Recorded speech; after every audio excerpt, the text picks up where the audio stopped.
یہ 184(3) کے اندر ہونا چاہیے سو موٹو میں، اور اپیل بھی ہونی چاہیے. اصل ایشو ہے ٹائمنگ کا. نیت بڑی امپورٹنٹ ہوتی ہے قانون میں. وہ کہہ رہے ہیں کہ قانون بھلے ٹھیک ہو، اس وقت بدنیتی سے لایا گیا. دیکھیں، میں تو یہ کہوں گا کہ کفر ٹوٹا خدا خدا کر کے. اس میں چند ایک ایسی امینڈمنٹس ہیں جو کتنے عرصے سے بار ایسوسیشنز اور بار کونسلز اپنے ریزولیشنز کرتی تھیں، مطالبے کرتی تھیں کہ یہ امینڈمنٹ ہونی چاہیے. مثلا 184(3) کی جورسڈکشن جب سپریم کورٹ ریزیوم کرتی ہے تو اس کی کوئی اپیل نہیں تھی، اور آرٹیکل 10A بڑا واضح ہے کہ اس میں سنوائی ہونی چاہیے. اور یہ اگر اس میں اپیل کا حق دے رہے ہیں تو اس میں کون سی بری بات ہے؟ ٹھیک ہے. دوسری بات یہ ہے کہ ریویو پٹیشن، اتنے سخت رولز ہیں اس حوالے سے کہ اگر بستر مرگ پہ بھی وکیل موجود ہے اور وہ پیش نہیں ہو سکتا تو وہ اگر زندہ ہے تو اس کے بغیر ریویو نہیں ہو سکتی. تو وہی وکیل آپ پھنسے ہوئے ہیں یا اسپیشل پرمیشن لیں، بینچ اگر مرضی ہے کہ وہ پرمیشن دیتا ہے. تو اگر ایک بندے نے آپ کی ٹانگ توڑی ہے اور پلستر آپ نے کیا ہے تو دوبارہ پھر اس کے سامنے ٹانگ رکھنا کہاں کی عقل مندی ہے؟ کئی بے شمار لوگ چاہتے ہیں کہ نہیں، ایک ہوپ ہے ہمیں کہ ریویو ہم فائل کر رہے ہیں تو مے بی کہ یہ اچھا وکیل ہم نے انگیج کیا ہے، یہ جا کے تو اب رائٹ مل گیا آپ کو. تو یہ ایک رائٹ مل گیا. تیسری بات جو ہے وہ کانسٹیٹیوشن آف بینچز کے حوالے سے ہے. اس میں بھی یہ تواتر سے بات آ رہی تھی اور سپریم کورٹ کے اندر سے اب آوازیں آئی ہیں اور بڑی اسٹرانگ آوازیں آئی ہیں کہ یہ جو کانسٹیٹیوشن آف بینچز کا جو اختیار ہے یہ ون مین شو نہیں ہونا چاہیے بلکہ کوئی کولیکٹیو وزڈم جو ہے وہ اپلائی ہونا چاہیے. تو اس میں نے ابھی دیکھا ہے کہ وہ 2 سینئر ججز کو بھی شامل کر دی گئے. تو اٹ از ناٹ بیڈ، ٹھیک ہے یہ. اور سو موٹو کے بھی سلیکشن جو ہے وہ وہی کمیٹی کرے گی کہ کیا یہ سو موٹو اس پہ لیا جا سکتا ہے یا نہیں لیا جا سکتا.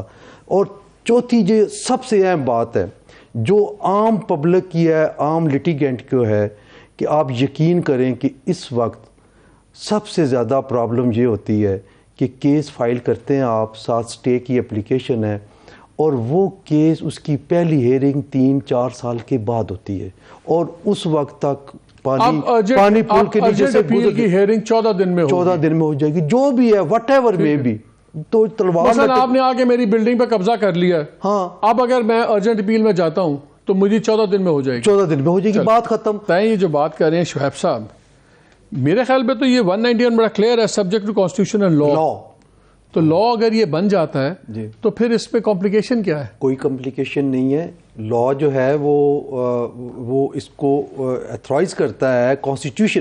ہاں، اگر شاہین صاحب نے یہ فرمایا تھا کہ رولز جو ہیں وہ اوور رائڈ کرتے ہیں لا پہ، تھوڑا سا ترتیب غلط ہو گئی. لا اوور رائڈ کرتا ہے رولز پہ، اور کانسٹیٹیوشن کے اگینسٹ اگر کوئی چیز آئے تو پھر اس میں بھی کلیئر ہے. یہ بتائیں کہ اس میں 2-3 چیزیں بڑی مزدار ہیں. جی. ایک تو یہ ہے کہ اب جو اپیل ہوگی 183 کے تحت وہ لارجر بینچ میں ہوگی. اگر 5 بندوں کے بینچ نے سنا ہوا ہے تو 7 کا ہوگا.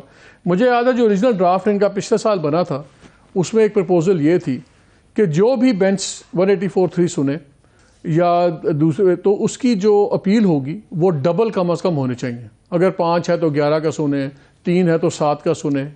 اب اس میں انہوں نے لارجر بینچ کہہ دیا ہے لیکن یہ انہوں نے 3 ممبر ججز کا. مجھے ایک چیز بتائیں، جو جس طرح 63A ہے ہر وقت چیختی رہتی ہے حکومت. دیکھیں 63A کے بعد پنجاب انہوں نے گورنمنٹ الٹا دی، سپریم کورٹ نے، ان کے فیصلے کی وجہ سے سارا انریسٹ ہوا.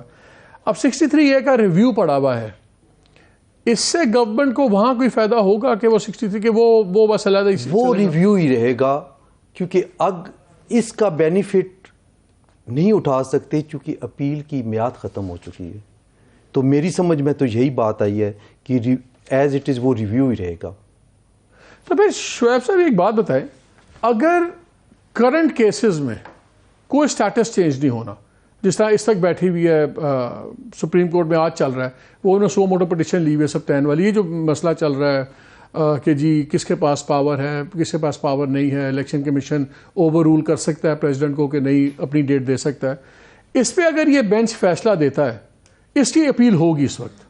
جی اس کی اپیل ہو سکتی ہے اگر یہ لا رہتا ہے تو. اچھا پاشا صاحب ایک چیز تو کلیئر ہے, تمام جو چاہے وہ اپنا تھے اعتزاز احسن صاحب, میرے دونوں پینلسٹ, ایمنٹ پینلسٹ, لا پوائنٹس پہ کوئی ڈس ایگری نہیں کر رہا, صرف ٹائمنگ اور نیت کا ایشو ہے. ایک آخری سوال ویری کوئکلی, ایک منٹ ہے شعیب صاحب, آپ سے شروع کرتا ہوں. جو ایسا کیس چل رہا ہے جس پہ اس گورنمنٹ نے اپیل اپنی سیٹ کر لی, اپیل ان کو مل جائے گی, اب کیا تاریخ جو ہے یہ اسکیجول کا پارٹ ہوتی ہے کہ نہیں؟ کیونکہ وہ کہہ رہے ہیں کہ جی الیکشن کمیشن نے کہا کہ میں اسکیجول چینج کر سکتا ہوں تو میں نے شیڈیول چینج کر دیا, تو کیا تاریخ اس کا پارٹ ہے کہ نہیں ہے؟ یہ سوال چل رہا ہے نا. وہ اس کا اس لیے نہیں ہے کہ آرٹیکل 105 کے تحت اگر ڈیزالو ہوگی اسمبلی, پروونشل اسمبلی گورنر کرے گا تو وہ گورنر تاریخ دے گا, تو وہ تاریخ دینے کے بعد اس کا کام ختم ہو گیا. پھر سیکشن 57 سب سیکشن 2 کے تحت پھر اس کے اندر شیڈول جو دے گا وہ دے گا election commission. Outer line draw ہوگی تاریخ کی, اس نے اس کے اندر شیڈول سیٹ کرنا, اس کے اندر شیڈول سیٹ, وہ اس کا شیڈول اس کی مرضی کا کام ہے, اس سے علاوہ نہیں ہے. کیمپیننگ کا ٹائم تھوڑا کر دے, زیادہ کر دے, زیادہ کر دے. 57(1) کے تحت جو پاور پریزیڈنٹ آف پاکستان کی تھی, اس کے بعد 58 میں وہ چینج کر سکتے ہیں. وہ کہہ رہے ہیں یہ بڑا دائرہ ہے, بڑا دائرہ ہے, تاریخ لگ گئی ہے, اس کے اندر کھیلیں. دیکھیں جب تاریخ دی گئی تو تاریخ کنسلٹیشن کے ساتھ الیکشن کمیشن آف پاکستان اور پریزیڈنٹ دونوں نے کنسلٹیشن کی, الیکشن کمیشن نے ڈیٹ دی اور پریزیڈنٹ آف پاکستان نے اس کو جو ہے وہ نوٹیفائی کر دیا. اب شیڈیول میں چینج ہو سکتا ہے, اب شیڈیول میں ڈیٹ آتی ہے, میری یہ ناقص رائے ہے کہ شیڈیول میں ڈیٹ آتی ہے, ڈیٹ کے بغیر تو کوئی شیڈیول ہوتی نہیں ہے. کس طرح آپ ڈیٹ کے بغیر شیڈیول اناؤنس کر سکتے ہیں؟ So date is part of the schedule. اگر ایسا ہو, دیکھیں پھر لا نے یہ نہ کہا ہو یا آئین نے یہ نہ کہا ہو کہ ڈیٹ دینے کا اختیار پریزیڈنٹ کا ہے یا گورنر کا ہے, پھر تو وہ سارا شیڈول یہ دیتا, ڈیٹ بھی یہ دیتا, چینجز بھی یہی کرتا. سیکشن 58 نے امپاور ضرور کیا ہے, لیکن وہ امپاورمنٹ فیئر اینڈ فری والی جو شرط وہ روتے ہیں نہیں, وہ 50 جی فیئر اینڈ فری والی تو وہ یہ ہے کہ اگر ان کو کوئی مراعات یا فیسلٹیز نہیں مل رہی تھی, آرٹیکل 220 نے ان کو امپاورڈ کیا ہے. اگر آپ نے کنٹینٹ پاورز ایکسرسائز نہیں کرتی تو سپریم کورٹ فیصلہ کر دے گی, میرا خیال ہے, اور اس کا ویٹ کر, اور ان کو پتہ ہے فیصلے کا گورنمنٹ کو, اس لیے انہوں نے اپیل کا بندوبست کر لیا.